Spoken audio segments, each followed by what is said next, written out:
জাহাঙ্গীরনগর বিশ্ববিদ্যালয়ের সাবেক শিক্ষার্থী ও ছাত্রলীগ নেতা শামীম মোল্লাকে পিটিয়ে হত্যার ঘটনায় ৮ শিক্ষার্থীর বিরুদ্ধে মামলা করেছে বিশ্ববিদ্যালয় প্রশাসন। আশুলিয়া থানায় বিশ্ববিদ্যালয়ের নিরাপত্তা শাখার প্রধান ও ডেপুটি রেজিস্ট্রার সুদীপ্ত শাহীন বাদী হয়ে মামলাটি করেন।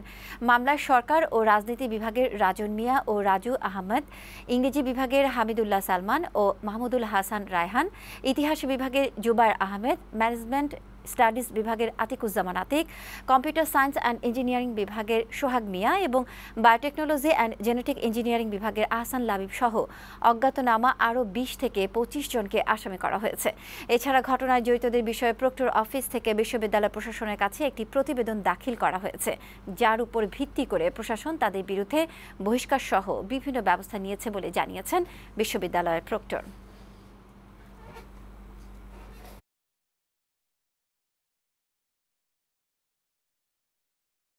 আমরা একটা প্রতিবেদন বিশ্ববিদ্যালয় প্রশাসনকে দাখিল করেছি। সেই প্রতিবেদনের উপর ভিত্তি করে বিশ্ববিদ্যালয়ের প্রশাসন তাদের বিরুদ্ধে ব্যবস্থা নিয়েছে। ৮ জন শিক্ষার্থী এই ঘটনার সাথে সম্পৃক্ত পাওয়া গিয়েছে এবং তাদেরকে অলরেডি বিশ্ববিদ্যালয় প্রশাসন সাময়িক বহিষ্কার করেছে।